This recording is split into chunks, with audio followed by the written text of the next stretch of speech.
పత్రికా సమావేశానికి చేసినటువంటి వైఎస్ఆర్సీపీ నాయకులకు కార్యకర్తలకి మీడియా వారికి అందరికీ పేరు పేరున నమస్కారాలు తెలియజేస్తున్నా.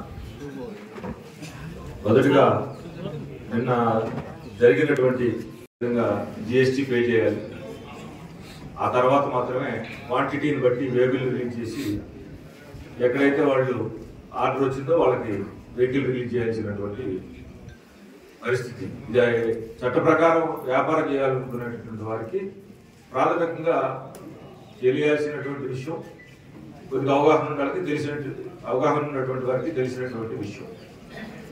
అయితే గత కొన్ని నెలల నుంచి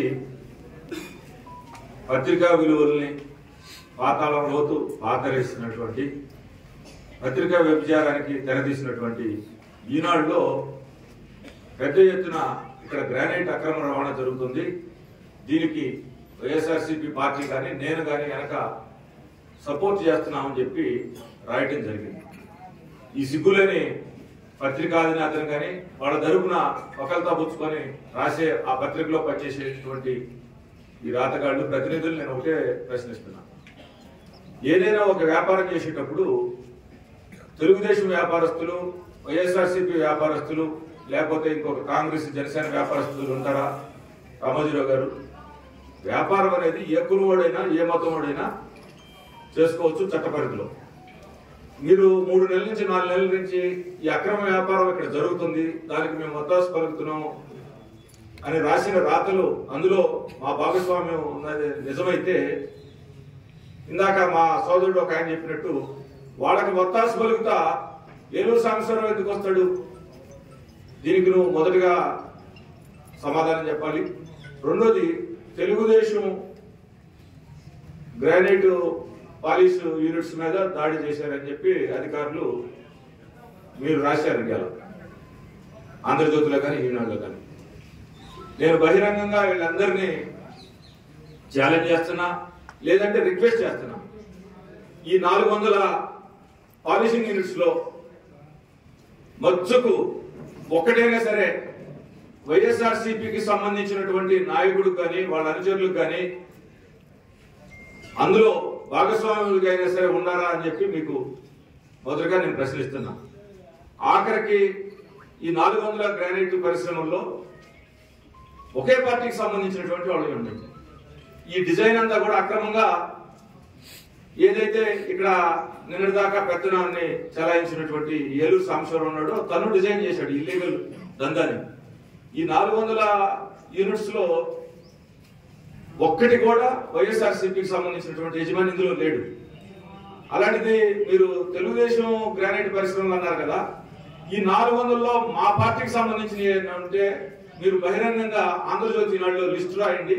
నేను మళ్ళా ముఖ్యమంత్రి గారికి మీరు రాసిన లిస్టు మీద మీ సమక్షంలో ఆ గ్రానైట్ పరిశ్రమల మీద నేను విచారణకి రేపొద్దునే ముఖ్యమంత్రి గారికి లెటర్ రాయడం జరుగుతుంది. ఎందుకంటే మాకు ఒకటి కూడా లేవు.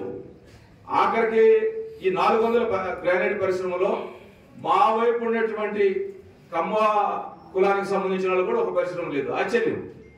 నేను ఇన్ఛార్జిగా తీసుకున్నప్పుడు చౌదరీస్ ఎంతమంది ఉన్నాయి, రెడ్డిస్, కాపు, లేకపోతే ముస్లింస్, ఈ 4 కులాలే ఉండి 90% చౌదరీస్ ఉండి. నేను అడిగాను మనకు సంబంధించిన వాళ్ళు ఎవరు ఉన్నాయి అంటే, మనకు సంబంధించిన వాళ్ళంతా చౌదరీస్, 99% రైతులు, ఈ అక్రమ వ్యాపారం చేసేవాళ్ళు ఎవరు లేరని చెప్పి నాకు చూడటం జరిగింది. ఇంక్లూడింగ్ చౌదరీస్. మా పార్టీలో ఉన్నటువంటి ఒక్క ఫ్యాక్టరీ పేరు మీరు రాయండి, లేదు మా కుల వాళ్ళు ఉన్నా మీరు చెప్పండి, కాపులది ఉన్నా, లేకపోతే రెడ్డిస్ ఉన్నా, లేదా 2-3 ముస్లింస్ అన్నారు, మీరు ప్రచురించండి. దానికి పేరు పెట్టారు కదా. నిన్న వచ్చినటువంటి 12 అక్రమ గ్రానైట్ నిర్వహణ పరిశ్రమలు ఈ తెలుగుదేశంలోనే మీరు రాశారు, మీరే రాశారు ఆంధ్రజ్యోతి ఈనాడు. మా ఏ రాయండి. అవి నేను ముఖ్యమంత్రి గారికి లెటర్ రాసి, లేకపోతే మైనింగ్ డిఎంజీ కానీ విజిలెన్స్ అడిషనల్ డీజీ గారికి కానీ లెటర్ రాసి మరలా రేపు సాయంత్రానికి మీ సమక్షంలోనే నేను విచారణ చేపిస్తాను. సిగ్గుండాలి. ఇంతకన్నా పరాకాష్ట అవినీతికి, బరిదెగింపుతనానికి ఈ పత్రికలకి ఇంకోటి లేదు. ఎందుకు చెప్తున్నానంటే, అసలు ఒక పక్కన స్మగ్లింగ్ జరుగుతుంది, అక్రమ దందా జరుగుతుంది, వ్యభిచార కొంపలు నిర్వహిస్తున్నారని చెప్తున్నారు. ఈ స్మగ్లింగ్ చేసినా, అక్రమ దందాలు చేసినా ఈ విచార గృహాలను నిర్వహించడం తప్ప వాటిని నిరోధించకపోవడం తప్ప బాబు రామోజీరావు గారు మీరు చెప్పండి. అంటే ఈ 3 రకాల కార్యక్రమాల్లో మీ భాగస్వామ్యం లేదా ప్రత్యక్షంగా పరోక్షంగా వాటిని నిరోధించేదానికి మా శాయశక్తులా చేసే ప్రయత్నంలోనే నిన్న జరిగినటువంటి అధికారుల యొక్క తనిఖీలు దాడి కాదది. వాళ్ళ విధుల్లో భాగంగా వాళ్ళ విధి నిర్వహణలో భాగంగా వైట్ గా 2 బ్యాచ్లుగా 2 4 2 3 6 అధికారులు వచ్చారు. వాళ్ళ మీద మీ ఏలూరు సాంబశివరావు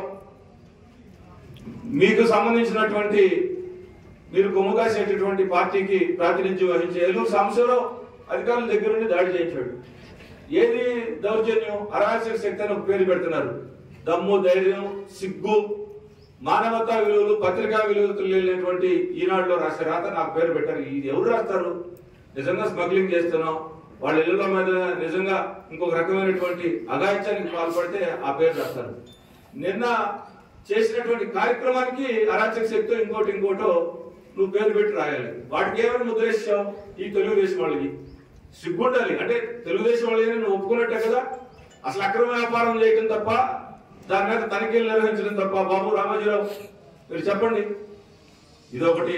ఖచ్చితంగా నిన్న దాడి చేసినటువంటి వాళ్ళ మీద ఎట్టి పరిస్థితుల్లో ఇంక్లూడింగ్ ఏలూరు సాంబశివరావుతో సహా చట్ట ప్రకారం చర్యలు తీసుకోవాలి. వాళ్ళని అతన్ని కూడా అరెస్ట్ చేయాలి. ఎవరైతే ఆ దాడిలో పాల్గొన్నటువంటి 15 మందితో సహా. ఇప్పుడు 4-5 మాత్రమే పోలీసులు అరెస్ట్ చేయడం జరిగింది. పోలీసు కూడా ఇంకా కఠినంగా వ్యవహరించాల్సినటువంటి అవసరం ఉంది. ఎందుకంటే నిన్న దాడి చేసి వాళ్లే మళ్ళా పోలీస్ స్టేషన్ తీసుకొచ్చారు తిరిగి కేసు పెట్టడానికి. అంటే ఇది పరాకాష్ట. వాళ్ళ న్యాయం అయితే 4 పీకి అక్కడే కూర్చోబెట్టి అందరినీ జైలుకి పంపాలి. తీసుకొచ్చిన వాళ్ళందరూ కూడా ముద్దాయిలే. నిన్న పోలీస్ స్టేషన్కి వచ్చిన వాళ్ళు పెద్దవాడు ముద్దాయే. ఆ ఏలూరు సాంబశివరావుకు సంబంధించిన వాళ్ళు.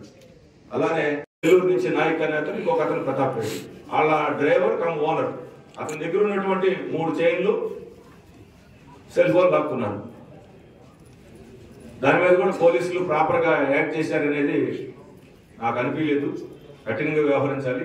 రేపటి నుంచి ముఖ్యమంత్రి గారి దృష్టి కూడా ఇక్కడ జరిగే వాటిని తీసుకెళ్లి ఎట్టి పరిస్థితుల్లో ఇక్కడ సాధారణమైనటువంటి చట్టబద్ధమైనటువంటి వ్యవహారాలు పరిపాలన నడిచే విధంగా అలాంటి చర్యలు తీసుకుంటామని చెప్పి సవిధంగా తెలియజేస్తాం.